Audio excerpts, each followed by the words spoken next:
Welcome back to the Plays with Cars YouTube channel. My name is Michael, and this is a brand new season of Miniatures Mondays. Now, for those of you that are unfamiliar or new to the channel, first of all, welcome. You found a pretty fun place here on YouTube. We play with all the cars, and I do mean all the cars. Most of the year, we are playing with real cars. We, buy, build, race cars.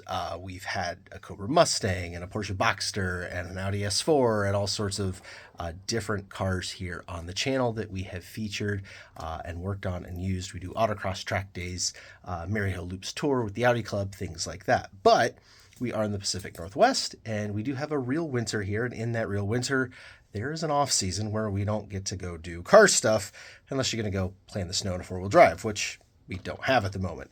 But what we have done is basically every winter we do a little thing of Miniatures Mondays because we do play with all the cars. So every Monday we do a new video on new little toy car things. So expect like diecast cars, slot cars, maybe even some RC stuff, model cars, all those kind of things. And today's video to kick off the brand new season is actually really cool because we're talking about Lego F1.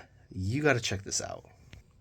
Here is the entire F1 grid in Lego plus extras.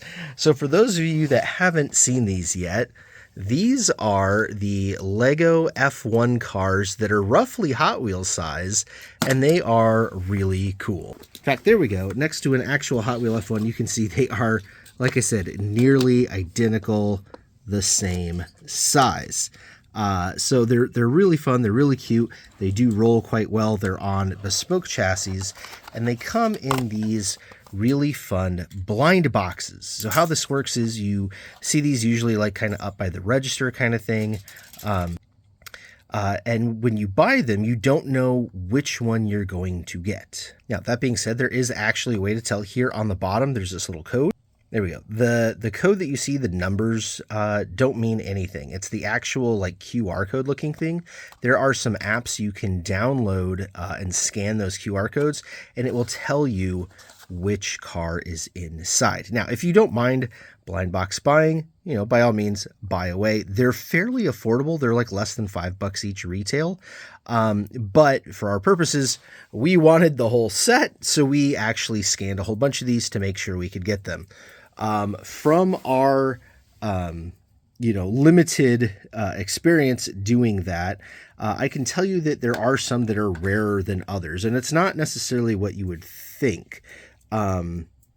Most would assume the McLaren would be the rarest, being that, the two championship contenders, Lando Norris and Oscar Piastri, drive for McLaren. But no, we were actually pretty easy to come.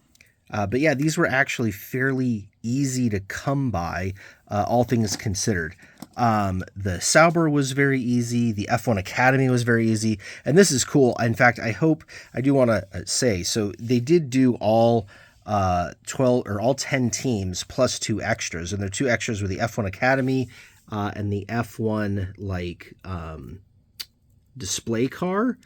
Which looks an awful lot like the old Haas paint scheme. But anyways, they did do the F1 Academy show car, but Lego just announced actually this weekend at the Las Vegas Grand Prix that they are sponsoring an F1 Academy car next year and have their own paint scheme and stuff for it. It'd be really cool to see that car come to this size and packaging, as well as the other F1 Academy cars. So for those of you that are unfamiliar, F1 Academy is the all-female feeder series that's brand new. I think it started in 2023, but there's all 10 teams have a car, and then there are 5 cars sponsored by various brands. I know there's like Tommy Hilfiger and a couple others, but their paint schemes are really cool.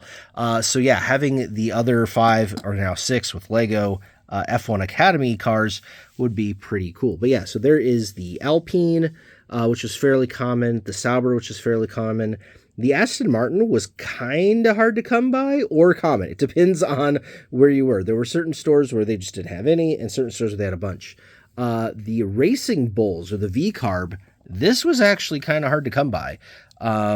Once again, depending on what store you were at to try and find it. But yeah, this one was a little interesting to get a hold of. It's also the one that is the least like the paint job in F1. I think all the other ones are actually a pretty good show. Well, the Alpine is a little a little off. There's a lot more black than the blue and pink that the real cars, but all the other ones are pretty close.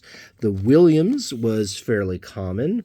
The Ferrari was pretty hard to find, as well as the Mercedes. But the hardest was the Red Bull.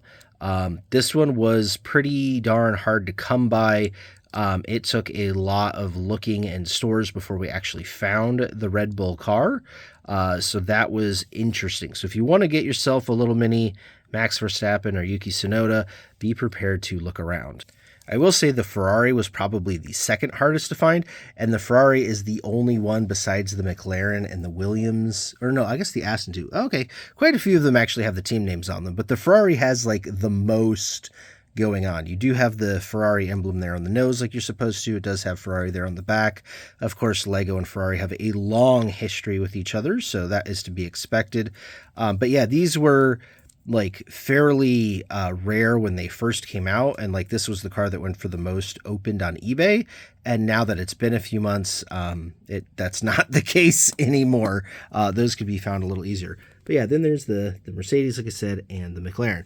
Now, there is no difference. They don't have like team cars, so you don't end up with the two different drivers. So if you want the full 20 car field, you got to buy two of each of these. And then the other weird thing is the helmets. The heads are just blank. There's no little Lego guy face in there. But that being said, they are identical to the Lego heads. In fact, here is our Aston Martin that has been modified to represent elder statesman Fernando Alonso driving. And as you see with the helmet, it actually does work with the heads quite well. So, they don't have a real minifig with them. They don't have the real heads, but man, they are super cute. They are super fun, and they actually do drive pretty darn nice. They roll quite well. These new tires that they have just for these are actually really nice. The one-piece chassis is super easy to build and makes them easy to run, and they're sturdy. We've run them like down Hot Wheels tracks and things, and hardly any pieces come off or anything like that when they crash. So they're fun to play with. So yeah, here is the collection for 2025. It's part number 71049. Like I said, they're blind boxes. There are 12 of them. You get all of the teams plus F1 Academy and the F1 show car. And hopefully there's more coming to this. I would love to see a second round of these. I think they are super duper fun to collect and display and play with, because again, they're just kind of the size of a Hot Wheels car, and you can do all sorts of fun things rebuilding them with the parts from each other to make up your own paint schemes, or try to make ones look like other cars. Actually, I do, real quick, we are missing the Haas here in our lineup. We do own it.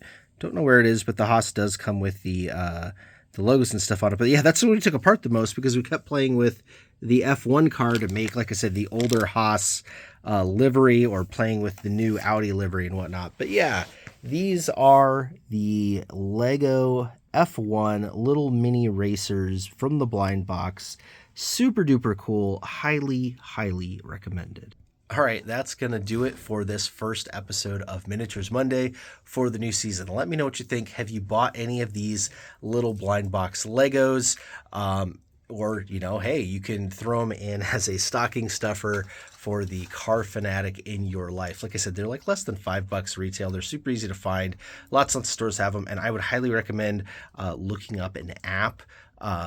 There's a bunch of different ones. I can't even tell you the name of the one I used. I just grabbed whichever one had the best reviews on Google Play that was free. And yeah, you can scan these little QR codes and figure out what car is inside if you really want to do a collection or get, your favorite team or whatever. But they're super fun to play with. And yeah, that is, again, the start of Miniatures Monday for this season. Tune in every Monday for a new episode on something new that is, like I say, is going to be diecast, slot car, model car, or Lego car. Because here at Plays the Cars, we do, again, play with all the cars. All right, until then, take care.